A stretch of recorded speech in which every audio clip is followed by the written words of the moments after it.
नमस्कार दोस्तों, स्वागत है आपका आपके अपने चैनल कॉमर्स में। उम्मीद करती हूँ अच्छे से तैयारी आप लोगों की चल रही होगी। पेपर की डेट अब आने ही वाली है। अब आपकी जल्दी से आप लोग अपना तैयारी को जोरों शोरों से शुरू कर दीजिए।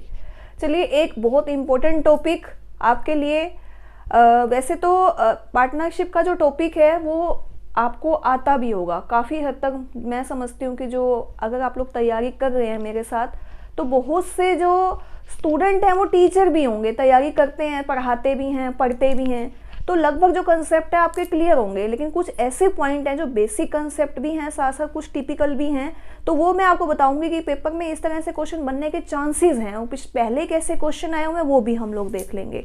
चलिए शुरू करते हैं। सबसे पहले है जी पार्टनरशिप। पार्टनरशिप आपका इम्पोर्टेंट टॉपिक है, साथ के साथ लगभग 2 क्वेश्चन आपके आए हुए हैं, एक थ्योरेटिकल एक प्रैक्टिकल। तो आज थ्योरी वाला पार्ट अच्छी तरह से समझ लेते हैं, कल फिर हम लोग प्रैक्टिकल वाला चैप्टर करेंगे।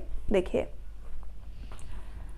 पिछली बार 2017 में 2017 एस्टेट के अंदर सिंपल पार्टनरशिप का एक्ट पूछा गया था कि एक्ट कौन सा है। तो एक्ट है जी 1932। हमें पता है ये वाली बात, 1932। बहुत इजी क्वेश्चन आ जाते हैं और हम लोग इनको पढ़ के नहीं जाते, हमें लगता है कि ये थोड़ी आ जाएगा। तो वो आया था पार्टनरशिप एक्ट कौन सा है जी 1932। 8 अप्रैल 1932 को ये एक्ट बना था।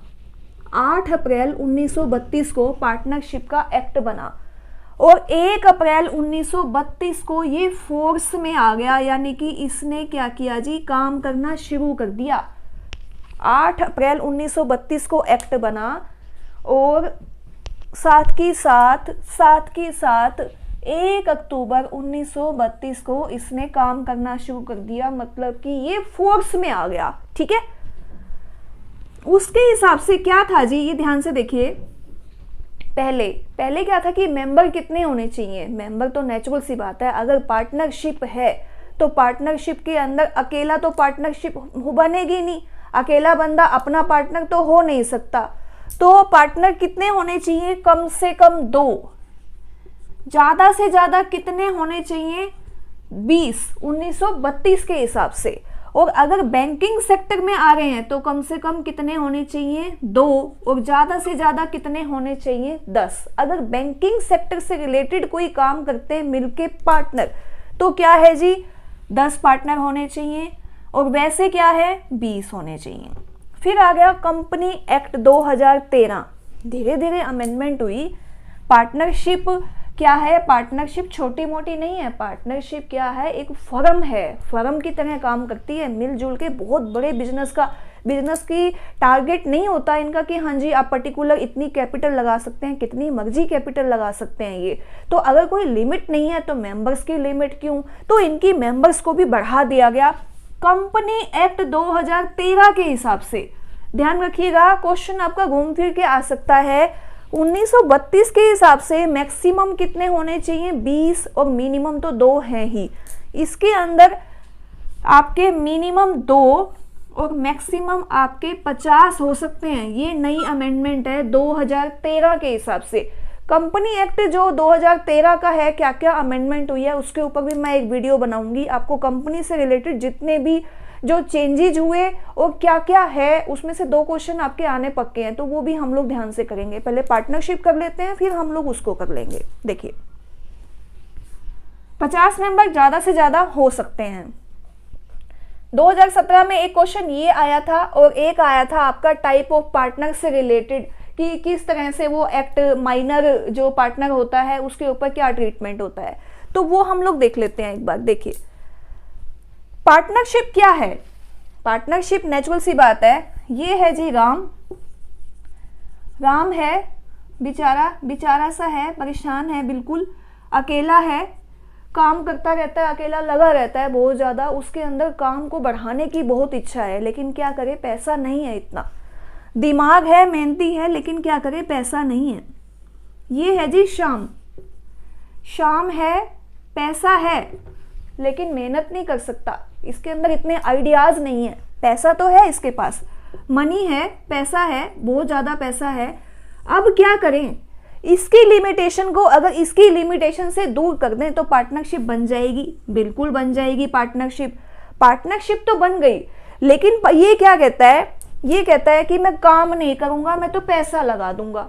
अच्छा, ऐसे कैसे हो सकता है? ये कहता है ठीक है, पैसा कितना लगाओगे? बोले पैसा तो जितना तुम लगाओगे उतना ही मैं लगाऊंगा। फिर पैसे तुम आधे आधे लगाओगे, काम तुम करोगे नहीं, तो फिर प्रॉफिट कैसे बांटेंगे? एक और पार्टनर है जी, उम्र में छोटा है, अभी छोटा है, नन्ना मुन्ना सा है, 18 साल से कम का है, पैसा ये भी ले रहा है, आइडिया भी है। कहता है मुझे पार्टनर बना लो। अब ये राम भाई साहब क्या कहते हैं, राम कहते हैं कि पार्टनर तो तेरे को बना ले, लेकिन तू तो अभी बच्चा है, तू तो अभी कानून जानता नहीं है, कैसे करे? बोले मुझे नहीं पता, मेरे पास पैसा भी है, आइडिया भी है, मैं तो काम करना चाहता हूँ, कैसे करें भाई? इसको बना लें क्या पार्टनर? बना लेते हैं, सोचते हैं इसके बारे में भी। एक तो ये डिसीजन पेंडिंग है हमारा, एक ये डिसीजन पेंडिंग है। एक और पार्टनर आ गया जी, एक और पार्टनर है, मोहन है। वो कहता है ना तो मैं पैसा दूंगा, ना ही मैं काम करूंगा, लेकिन मैं तुम्हें नाम दे सकता हूं। अगर मेरा नाम तुम ले लोगे ना तो तुम्हारा काम चल जाएगा। बोले ऐसे कैसे? बोले हाँ, तुम ये कह दो, हाँ जी मोहन वालों की दुकान, मोहन की दुकान के नाम से अगर नाम रख दो, या मोहन हमारा पार्टनर है, ये मोहन की दुकान है, तो दुकान चल जाएगी आपकी, मेरा नाम ही काफी है। बोले ऐसे भी होता है? बोले हाँ। इसका भी डिसीजन पेंडिंग छोड़ दिया कि अब इसको रखें या ना रखें। एक और पार्टनर आ गया, वो कहता है मैं अलग अलग जगह पे जाके ये कह दूंगा कि मेरे ही पार्टनर हैं ये, और तुम मना मत करना। बोले ऐसे कैसे? बोले मैं जहां बोलूंगा ना, ये तो मेरी दुकान है, कस्टमर और आ जाएंगे। ये है जी, राम हो गया, मोहन हो गया, श्याम हो गया, इसको रख देते हैं जी अपा नीला। अब क्या करें, इसको पार्टनर बनाएं या ना बनाएं? डिसीजन ये भी पेंडिंग छोड़ देते हैं कि ऐसा करना चाहिए या नहीं करना चाहिए। तो ये कुछ पार्टनर्स की कंडीशंस हैं कि ऐसे ऐसे लोग मिल रहे हैं राम को, बेचारा राम क्या करे, किसको पार्टनर बनाए किसको ना बनाए। तो ये अलग अलग टाइप से हैं। एक तो माइनर है, एक कहता है पैसे लगाऊंगा काम नहीं करूंगा, एक कहता है पैसे भी नहीं लगाऊंगा काम भी नहीं करूंगा, नाम दे दूंगा। ये इसके पास पैसा नहीं है लेकिन आइडिया है, मेहनत करने को तैयार है। तो किस तरह के पार्टनरशिप के अंदर, पार्टनरशिप फर्म के अंदर कौन कौन से पार्टनर आते हैं, जरा वो समझ लेते हैं हम लोग। ध्यान से समझिएगा, क्वेश्चन इसमें से आया हुआ है आपका पिछली बार।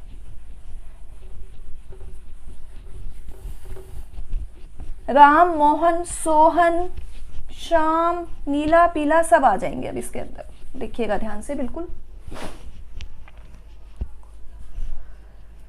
ये है जी type of partner. Type of partner के अंदर एक्टिव पार्टनर होता है एक। एक्टिव पार्टनर को हम लोग क्या बोलते हैं? सक्रिय साझेदार। सक्रिय साझेदार। इसका क्या मतलब हुआ? ये एक्टिव पार्टनर क्या करेगा? पूरी तरह से काम करेगा, अच्छी तरह से। सुबह आएगा, शाम को जाएगा, जो काम है वो करेगा, पैसा भी लगाएगा। उसको हम लोग क्या बोलते हैं? Active partner. एक्टिव पार्टनर अगर किसी कारण से रिटायरमेंट ले लेता है, छोड़ के चला जाता है, तो उसको पब्लिक नोटिस देना पड़ेगा। पब्लिक नोटिस के बिना वो जा नहीं सकता, ये ध्यान रखना है। ये इसके अंदर इंपॉर्टेंट पॉइंट है। एक्टिव पार्टनर क्या है? जो एक्टिव रहेगा, काम करेगा, दिन में रात में जब भी जिस हिसाब से काम चल रहा है वो काम उसको करना पड़ेगा, बिल्कुल करना पड़ेगा। काम के साथ साथ अगर वो किसी कारण से चला जाता है तो उसको नोटिस देना पड़ेगा, पब्लिक नोटिस देना पड़ेगा। किसको? सक्रिय साझेदार को, एक्टिव पार्टनर को। दूसरा आ गया जी डोरमेट पार्टनर। डोरमेट या फिर स्लीपिंग।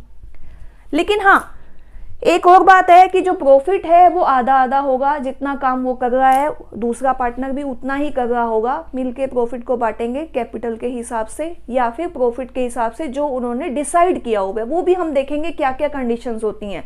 पहले हम पार्टनरशिप की टाइप्स देख लेते हैं। देखिए, स्लीपिंग पार्टनर, डोरमेट पार्टनर।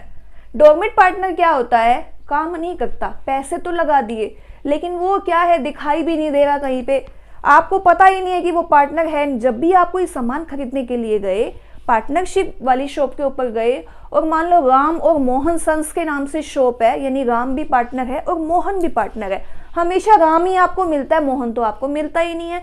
आप कैसे कहेंगे कि मोहन पार्टनर है? लेकिन वास्तव में तो मोहन के भी पैसे लगे हुए हैं, उतने ही लगे हुए हैं। तो क्या है, प्रॉफिट कैसे बटेगा? प्रॉफिट उनके अंदर आधा आधा ही बटेगा।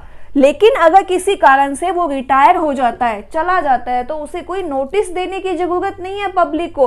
पब्लिक के हिसाब से तो वो पहले ही सोया हुआ था। ठीक है, बात समझ में आई आपको? अगला पॉइंट देखिए ना, नॉमिनल पार्टनर। नॉमिनल पार्टनर का मतलब है पैसा नहीं लगाया, मनी नहीं लगाई, लेकिन नाम लगा रखा है। नाम लगा रखा है, जैसे मैंने कहा था ना कि मोहन की दुकान लिख दोगे, मोहन की दुकान लिख दी तो क्या हो जाएगा? नाम हो जाएगा। नाम है तो क्या करे जी? तो क्या है, लाइबिलिटी कैसे होगी? लाइबिलिटी, लाइबिलिटी अगर वो कोई भी ऐसा एक्शन करता है जिसकी वजह से पार्टनरशिप में कोई भी लॉस हो जाता है, चाहे उसने पैसा नहीं लगाया, चाहे वो प्रॉफिट नहीं लेगा, लेकिन प्रॉफिट तो उसको आधा आधा नहीं मिलेगा, सिर्फ नाम ही तो दिया ना उसने।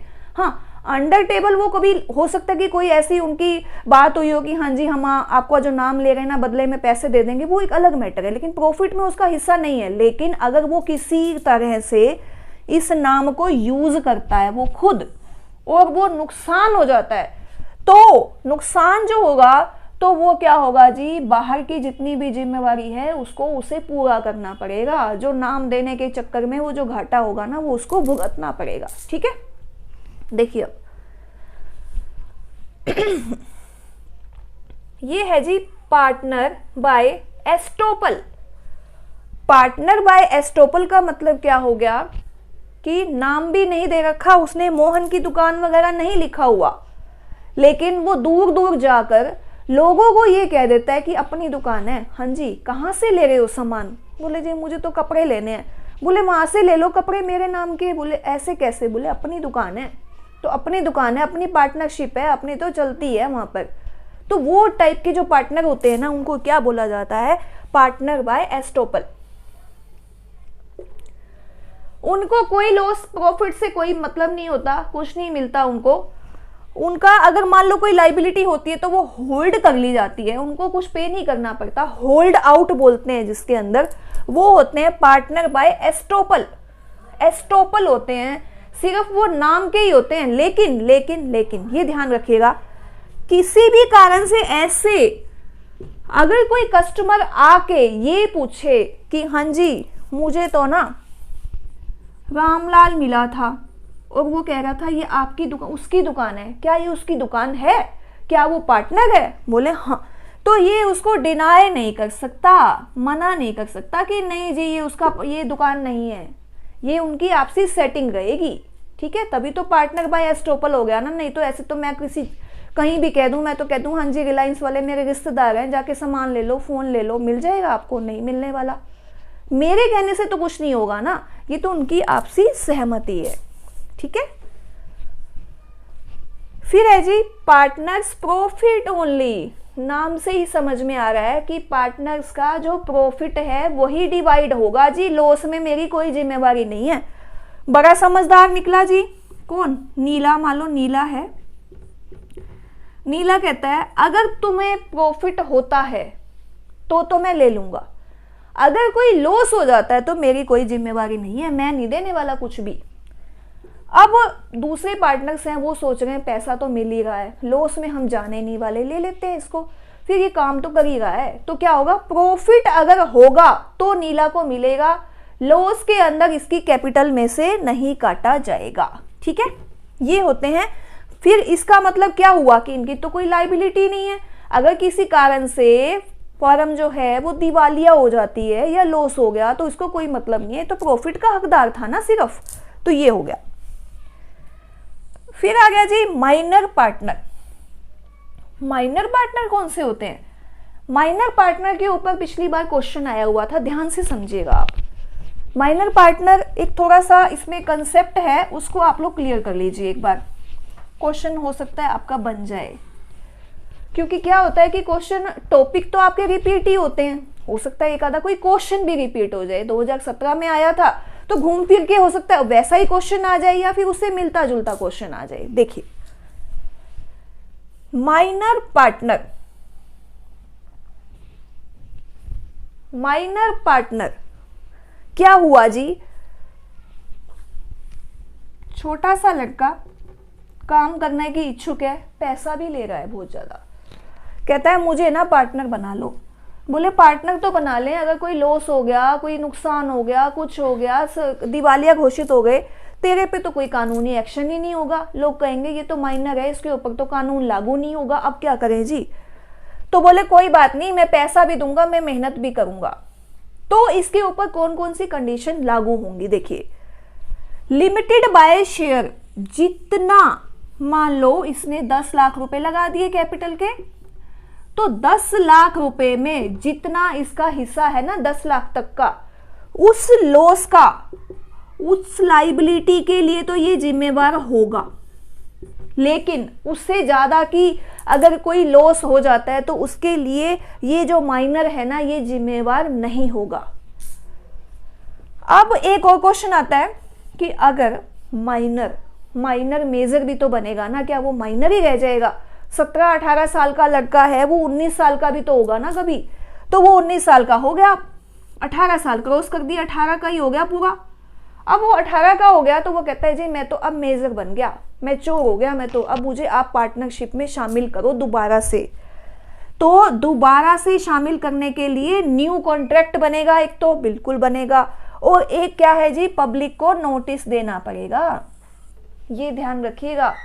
न्यू कॉन्ट्रैक्ट भी बनेगा और साथ के साथ पब्लिक को नोटिस देना पड़ेगा, ये हमारा पार्टनर है, किसी कारण से अब लॉस हो जाए तो इसकी भी अनलिमिटेड लाइबिलिटी है, अब ये माइनर नहीं रहा, ये तो मेजर बन गया, ये मेन बात है। पब्लिक को नोटिस देना पड़ेगा और साथ के साथ लिमिटेड बाय शेयर कब तक है, जब तक ये माइनर है। बात समझ में आई आपको? ये कुछ कंसेप्ट हैं टाइप्स ऑफ पार्टनर के जो मैंने आपको बताए हैं। अभी मैं कुछ और पॉइंट आपको बताऊंगी, वो भी काफी इंपॉर्टेंट हैं, क्वेश्चन आ सकता है, आप लोग इसकी स्क्रीनशॉट ले लीजिए। उम्मीद करती हूँ आपको समझ में आ रहा होगा अच्छे से ये वाला। देखिए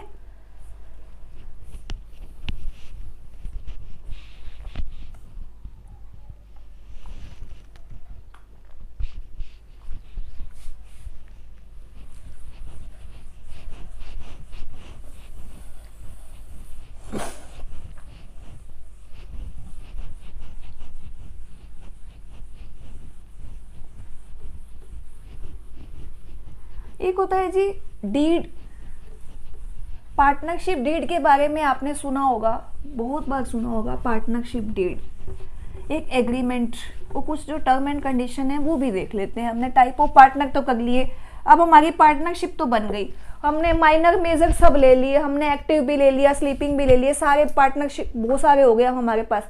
अब हम क्या चाहते हैं? हम चाहते हैं कि अब एक समझौता होना चाहिए। पार्टनरशिप तब तक पार्टनरशिप नहीं बनेगी जब तक उसका एग्रीमेंट नहीं होगा। बिना एग्रीमेंट के पार्टनरशिप है ही नहीं।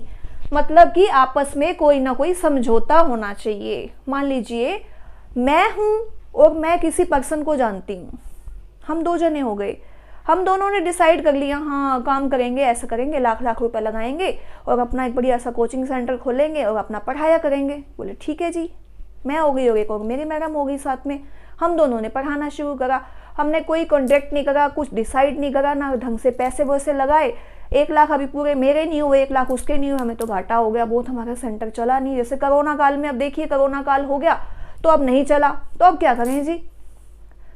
अब हम लड़ भी नहीं सकते, ना तो हमने आपस में कोई एग्रीमेंट करा, ना हमने कोई समझौता करा, ना हमने डिसाइड करा कि अगर लॉस होगा तो क्या होगा, अगर प्रॉफिट होगा तो कैसे करेंगे। हमने तो बस भावनाओं में आके कि तू भी अच्छा पढ़ाती है, मैं भी अच्छा पढ़ाती हूँ, चलो भी दोनों अपना पार्टनरशिप कर लेते हैं, और ये कोरोना बीच में आ गया, अब क्या किया जाए? तो इन सब से बचने के लिए ऐसी बहुत सी सिचुएशन प्रैक्टिकली वास्तव में होती हैं। ऐसा नहीं है कि सिचुएशन नहीं होती, कभी ना कभी कोई ना कोई ऐसी सिचुएशंस आई होंगी, तभी तो एग्रीमेंट बने, तभी तो ये अकाउंट बने। और क्या क्या प्रॉब्लम्स हैं जिनको हम लोग लगे हुए हैं सोल्व करने के लिए। देखिए ना, एग्रीमेंट होना जरूरी है, पार्टनर्स में प्रॉफिट मोटिव होना भी जरूरी है। प्रॉफिट मोटिव, हम लोग पार्टनर बन गए, हमने कहा हाँ जी अब हम काम करेंगे, हम तो समाज सेवा करेंगे, बिल्कुल समाज सेवा करेंगे, हमें कोई मतलब नहीं है किसी से कमाने धमाने से, बहुत देख लिया, बहुत लोग मर रहे हैं, हम भी ऐसा करते हैं, अपना ना समाज सेवा करेंगे। पार्टनरशिप नहीं है वो आपकी, आपको प्रॉफिट मोटिव है। अगर आप लाभ कमाना चाहते हो तो ही आप पार्टनरशिप के अंदर आओगे, ठीक है। तो एक तो समझौता होना चाहिए, एक प्रॉफिट मोटिव होना चाहिए। अब एग्रीमेंट कैसा हो, ओरल भी हो सकता है, ओरल भी हो सकता है और रिटर्न भी हो सकता है, यानी कि लिखित और वर्बली बातों में हम लोग कर सकते हैं, लेकिन एग्रीमेंट तो हो, कम से कम बैठ के 4 बात तो की जाए ना कि प्रॉफिट कितना बांटेंगे, क्या करेंगे, लॉस होगा तो क्या करेंगे, तो वो सब बातें क्या होंगी, एग्रीमेंट में होंगी। अगर ये एग्रीमेंट हम लोग क्या करेंगे, डीड बनाएंगे बकायदा, एक लिखित में सब कुछ करके स्टैंप पैम्प लगा के अच्छे से अटेस्ट करवा के अपना पेश करेंगे, कहाँ पे, कानून के पास, गवर्नमेंट के पास, तो क्या होगा, वो क्या बन जाएगी, partnership deed. Partnership deed, partnership deed अगर बन जाएगी तो उसके अंदर क्या क्या होता है, मेन पॉइंट है वो मैं बताऊंगी। पार्टनरशिप डीड में क्या होता है ये हमें नहीं देखना। पार्टनरशिप डीड नहीं बनाई, पार्टनरशिप डीड तो बनाई नहीं, अब प्रॉब्लम आ गई। तो अगर पार्टनरशिप डीड नहीं बनाई तो उस समय में क्या क्या लागू होंगे कानून नियम, वो हम लोग देखेंगे, ठीक है। इसमें तो क्या है, लाभ कितना कम होगा, कैपिटल कितनी होगी, लॉस कौन बियर करेगा, कौन नहीं करेगा, क्या नाम होगा फर्म का, क्या काम करेंगे, कितने मेंबर होंगे, वो सब क्या है, डीड में आ गया। अब डीड है नहीं, प्रॉब्लम चल गई, अब क्या किया जाए वो देख लेते हैं जरा, बिल्कुल देखेंगे। देखिए ना, सैलरी अगर डीड नहीं है तो नहीं मिलेगी। अगर डीड नहीं है और समझौता भी नहीं हुआ, कोई एग्रीमेंट भी नहीं हुआ, तो सैलरी नहीं मिलेगी। पार्टनर्स हैं, काम कर रहे हैं, खुद की पूंजी है, खुद का प्रॉफिट है, तो काहे की सैलरी नहीं मिलेगी, ठीक है। इंटरेस्ट ऑन कैपिटल, जिसके लिए कहते हैं हाँ जी हम तो पूंजी पे प्रॉफिट भी कमाएंगे और हम तो पूंजी के ऊपर ब्याज भी कमाएंगे। किस चीज का ब्याज, आप प्रॉफिट भी तो ले रहे हो ना, नहीं मिलेगा, ठीक है। इंटरेस्ट ऑन ड्रॉइंग, अगर आपको प्रॉफिट, इंटरेस्ट ऑन कैपिटल नहीं मिल रहा तो इंटरेस्ट ऑन ड्रॉइंग भी कहेगी, बिजनेस को भी कुछ नहीं मिलेगा, इंटरेस्ट ऑन ड्रॉइंग नहीं मिलेगा। लेकिन एक और पॉइंट, अगर किसी कारण से, मेन पॉइंट तो यही है ना, अगर किसी कारण से कोई पार्टनर अगर लोन दे देता है, किसको, पार्टनरशिप फर्म को अगर कोई लोन देता है, कौन, पार्टनर, तो इंटरेस्ट देना पड़ेगा जी, interest on loan of partner, outsider नहीं। देखिए ना, आउटसाइडर को तो आपको देना ही पड़ेगा। आप ऐसा नहीं है, आप ये बोल ही नहीं सकते कि हमने ना डीड में नहीं लिखा था इसलिए ना आपको हम ब्याज नहीं देंगे, कोई नहीं सुनेगा आपकी, कहेंगे ब्याज नहीं दोगे तो फिर लोन कहेगा, ब्याज तो देना पड़ेगा, ठीक है। तो interest on loan of partner, अगर कोई पार्टनर लोन देता है, ए बी सी में से ए ने लोन दे दिया 50,000 का, वो तो ब्याज लेगा क्योंकि उसने पूंजी के अलावा लोन दे रखा है। तो कितना लेगा वो, 6%, ठीक है जी, 6% लोन पे ब्याज उसको देना पड़ेगा। और ये क्या है, ये अब इसका ट्रीटमेंट और देख लेते हैं जरा। Profit and appropriation account, profit and appropriation account के अंदर इसका ट्रीटमेंट नहीं होगा। ये कब बनाया जाता है प्रॉफिट एंड एप्रोप्रिएशन अकाउंट? जब कैपिटल में जब प्रॉफिट का बंटवारा करते हैं, कौन करते हैं? पार्टनर्स करते हैं। लेकिन ये क्या है? ये तो फर्म का खर्चा है, इसीलिए इसे प्रॉफिट एंड लॉस अकाउंट में, ये देखिए ना, प्रॉफिट एंड लॉस अकाउंट के अंदर डेबिट साइड में लिखा जाएगा। ये खर्चा है फर्म का, लॉस है, इसलिए इसको एप्रोप्रिएशन अकाउंट के अंदर बिल्कुल भी नहीं लिखा जाएगा। ये इसका मेन है। 6% ब्याज देना पड़ेगा, बिल्कुल देना पड़ेगा, और साथ की साथ इसे प्रॉफिट एंड लॉस के अकाउंट में लिखा जाएगा डेबिट साइड में। अब और पॉइंट, प्रॉफिट कितना बांटा जाए? अगर आपने डीड नहीं बनाई, ना ही कोई एग्रीमेंट किया, तो आपको प्रॉफिट क्या है? इक्वल बांटना पड़ेगा। आप ये नहीं कह सकते कि मैंने तो कैपिटल 5 लाख लगाई थी, सामने वाले ने तो 2 लाख लगाई, प्रॉफिट आधा आधा नहीं होगा। प्रॉफिट आधा आधा होगा अगर आपने कोई समझौता नहीं किया। अब आपके जूत बज रहे हैं तो फिर क्या होगा? करना पड़ेगा आपको क्या? बराबर बराबर बराबर बराबर बटेगा सब में, ठीक है? ये ध्यान रखिएगा आप। अगर कोई भी डिस्प्यूट होता है तो इस तरह की बातें आती हैं, अदरवाइज तो नहीं आती, क्योंकि जनरली जब भी जो होगा एग्रीमेंट होगा, डीड होगी। लेकिन अगर डीड नहीं है तो अगर कोई प्रॉब्लम आ जाती है और हमने जो एग्रीमेंट किया था वो हमने वर्बली किया था, अब हम मुकर गए कि नहीं हमने तो ऐसा कुछ भी नहीं बोला था, उस टाइम में ये सब बातें जो टर्म एंड कंडीशन है ये फॉलो की जाएंगी। अच्छा, और ये मेन पॉइंट हो गए इसके।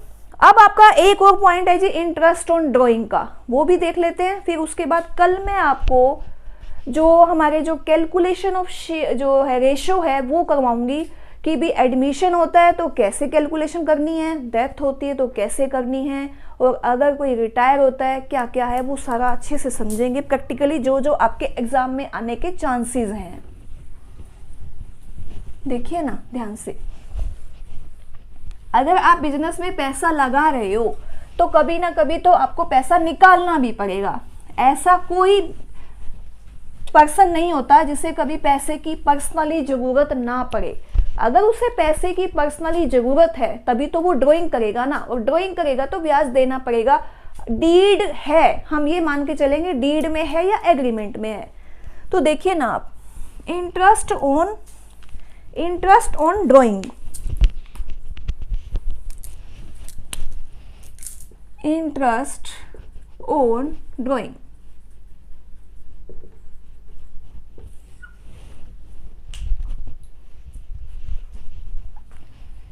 इंटरेस्ट ऑन ड्राइंग में क्या होता है, कुछ टर्म एंड कंडीशंस होती हैं, छोटा सा कुछ पॉइंट लिख देते हैं और हमें उस पर ब्याज निकालना होता है कि कैसे निकालेंगे। अगर आपका क्वेश्चन ये आ जाता है कि ए पार्टनर ने क्या किया, जो पार्टनर है ए है, मान लो ABC है, ABC, ए ने पूरे साल के दौरान यानी कि ड्यूरिंग द ईयर क्या कर लिया, ड्यूरिंग द ईयर पैसे निकाले, कितने, 20,000 रुपए, और 6% इंटरेस्ट लगेगा ड्राइंग पे। तो कैसे निकाला जाएगा? अगर ऐसा आ जाता है तो क्या करना है जी, हमें 6%, 6/100 तो करना ही करना है। 6 महीने का हम लोग क्या करेंगे, ब्याज निकालेंगे। ये आपको ध्यान रखना है। अगर ये आ जाए ड्यूरिंग द ईयर आ जाए तो आपको 6 महीने का ब्याज निकालना है। ध्यान रखिएगा आप इसको। क्या हो जाएगा जी, ये आ जाएगा आपके ये 600 रुपये आपका ब्याज आ जाएगा। ठीक है, इस तरह से आपको निकालना है। लेकिन अब कंडीशन और भी आ जाती हैं, 3 टाइप से और हैं। अगर ए क्या करता है, ए निकाल लेता है first day of month every month, तो क्या करें जी, अगर वो 1 तारीख को पहले महीने में निकालता है तो क्या फॉर्मूला लगेगा, ये लगेगा जी आपका left month of drawing first plus में left month drawing last divided by 2। First day of the month का मतलब क्या हो गया, 1 जनवरी है मान लो, तो 1 जनवरी को निकाल रहा है वो। तो अगर वो 1 जनवरी को निकाल रहा है तो 12 महीने तो पूरे साल में निकालेगा, क्योंकि जनवरी भी काउंट होगी। प्लस में लास्ट का महीना भी काउंट होगा, लास्ट मंथ है तो लास्ट मंथ भी हो जाएगा। 1 बटा में 2 कितना आ गया जी 13, 13/2 कितना हो गया 6.5। यानी कि अब ब्याज कितने महीने का लगेगा, ब्याज लगेगा 6.5 महीने का, 6.5 मंथ। ठीक है, ध्यान रखिएगा आप लोग। अगर ड्यूरिंग द ईयर आ जाए तो 6 महीने का, अगर पहले दिन आ जाए first day of month every तो आ जाएगा जी लेफ्ट मंथ ऑफ ड्रॉइंग, हो सकता है फॉर्मूला भी आ जाए, प्लस में left month drawing last divided by 2। अब आगे आ गया last month, last day of month, हो सकता है लास्ट में निकाले, तो हम क्या करेंगे, हमने तो ये वाला महीना तो फिर हम लेंगे ही नहीं, क्या हो जाएगा जी last day of the month.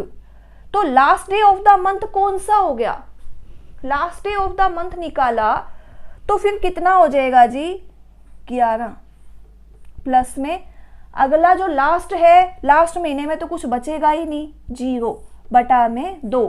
इसका मतलब 5.5%, 5.5 मंथ का लगेगा 5, ठीक है, 5.5 महीने का। अगर आखिर में निकालता है वो तो यही वाला फॉर्मूला हमारा फॉलो होगा। ठीक है, अब आ गया जी ए ने क्या किया, ए बड़ा समझदार हो गया। अब ए कहता है मैं तो बीच में निकालूंगा, मिड ऑफ द मंथ।